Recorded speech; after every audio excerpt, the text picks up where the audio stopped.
everybody, it's Ripley, Ellen Ripley in DBD. It's awesome. Yeah, that's all I have to say. I mean, if you've seen Alien, and I hope you have, then you already know Ellen's story well enough. Ellen Ripley was the warrant officer on the final voyage of the Nostromo, and after seeing a distress beacon, one of her fellow crewmates was attacked by an alien lifeform, known to us as a facehugger. And though she attempted to quarantine the ship, showing she was probably the smartest person on the crew, she was overruled by her superior officer. How'd that work out for you? Which in turn led to the doom of the ship when the xenomorph burst in the doomed crewman's chest. As her colleagues were gradually killed and picked off by the monster, Ellen learned the dark truth, that the company in charge of the expedition had planned for this, that they wanted the ship to return with the alien creature alive, and the crew was deemed expendable. Determined to destroy the ship and the monster along within, Ellen set the ship to self-destruct and secured the crew's Cat Jones as she attempted to get to an escape shuttle. The xenomorph was one step ahead of her though, and soon Ellen was fighting for her life once more. Thinking fast, Ellen put on her pressure suit and ejected the beast into space. After climbing into a hibernation pod to sleep the rest of the way back to Earth, the entity stepped in first and decided he'd rather have her as one of his new survivors. Ellen's story is good, but you knew that. And before anyone says, hey, why don't you talk about what happened in the sequels, I can't, because literally that's all that Dead by Daylight gives us. And I make it a point to only go into the lore as Dead by Daylight decides to give it to us. So that means unless they bring up the sequels, I really can't talk about the sequels. Although, if you do want to know more about that, you can check out the Alien sequels that came after and learn more about what happened to Ellen Ripley later on. And I'll go ahead and say that, as far as I remember, I've only seen Alien and a little bit of Aliens, so I'll just say that it's decent. I don't know as much about it. And if you're a huge Alien franchise fan, you'll probably like it a lot more and probably come after me in the comment section for not knowing more about it. But honestly, that's all I can really give, given that's what Dead by Daylight gave us. So I guess it comes down to this. What do I like about her lore? Well, it's another licensed character, so I can't really talk about it in terms of what's good or bad in terms of the writing, because then in that case I'd be talking about the writing of the original creator of the movie, and I've said before, I think the movie is really good. It's an excellent example of a strong woman who uses wits and cleverness to solve her problems. As a matter of fact, I think one thing that I like about Ellen Ripley, above a lot of other strong women that we see in day-to-day shows and movies today, is that she's not strong because she's the most physically capable, or because she's the most badass, or because she's the coolest. It's because she's smart, she's clever, she's witty, she knows how to deal with problems.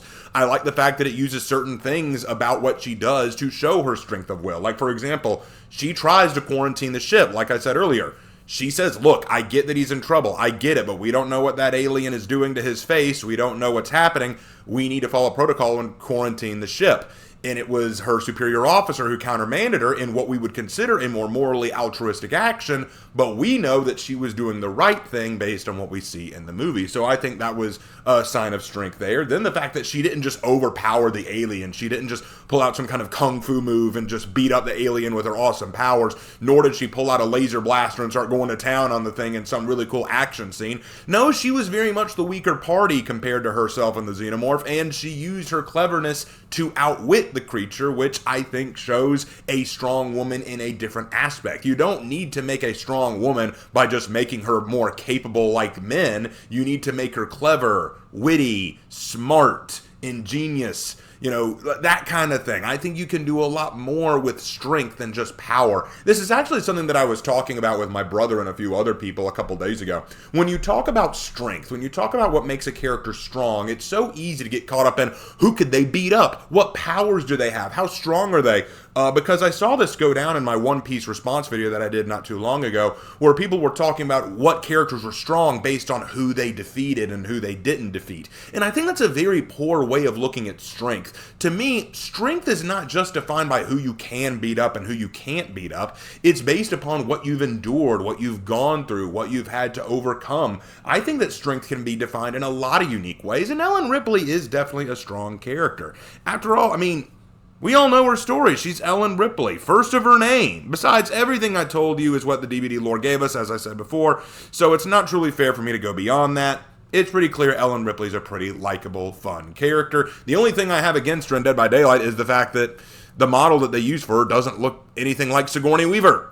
At all. It's just, You can't even deny that. It doesn't look a thing like Sigourney Weaver. But then again, I mean, I guess it is hard to make her look just like Sigourney Weaver. That can't be easy to do. So, that's all I have to say about her lore. Like, y'all know it. Y'all have seen the movie, so y'all know it. And if you haven't seen the movie, well, go watch it. It's a good movie. But let's talk about her perks, because that's what everyone wants to talk about. Her 3 perks are Chemical Trap, Light-Footed, and Lucky Star. Chemical Trap is a unique perk that has potential, but I've seen it successfully used very seldomly.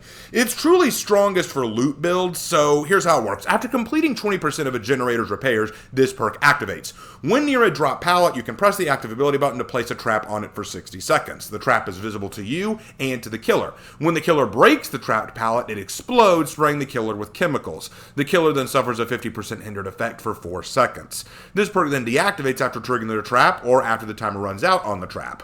Again, I've only successfully used this perk like once. I honestly think the best way to use the trap is when looping a killer, but honestly, what most killers are going to do is when they see that you've trapped the pallet, they're just going to go around it and just wait out until the trap runs out of timer. Like, you know, that's honestly what I do anytime I see it. It very rarely affects killers who are smart, but there are some killers who just want to break every pallet they come across, so hey, you might get lucky.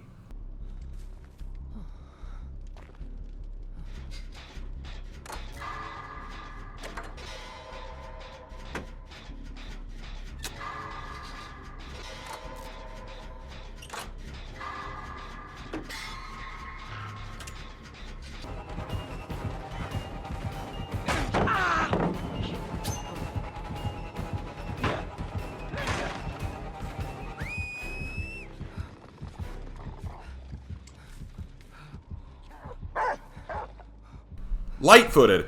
When you are healthy, this perk activates. You now make no noise from running, however, the perk has a 20-second cooldown after a rushed vault. This perk is pretty nifty actually, but considering how easy some killers can find you, I haven't seen much use out of it. The best way to look at this perk is it's great in the early game, and a great way to keep out of the way of the killer while still moving around to your objectives very swiftly.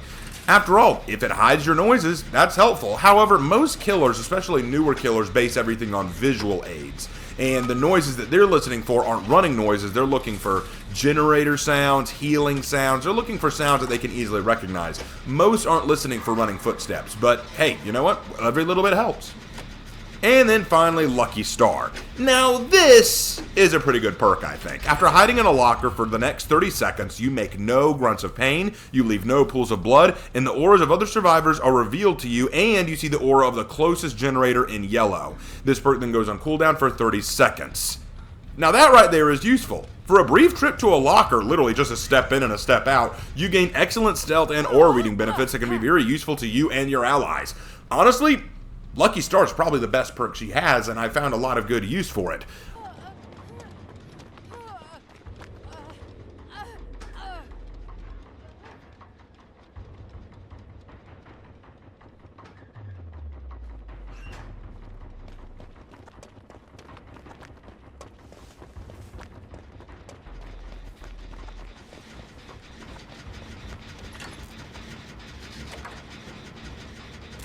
But that's about it in terms of her perks. So, what do you guys think? Do you like Ellen Ripley? I like her perks, all right. I'm just not a big fan of her model, and I mean, obviously, I like her movie, and I like the story that she's in, but other than that, there's not a lot else to say about her. I found a lot more intrigue from Xenomorph than I did her, but you know what? That's just my personal opinion. But that's it for the Alien chapter, you guys. Now, before I can move on to the next chapter, which everyone's excited for, I must admit, I did miss one. There is a character that I failed to talk about because, honestly, I wasn't sure how to talk about him, but we're going to give it a shot. We're going back to talk about a character who is not a character, but actually a real person from the real world.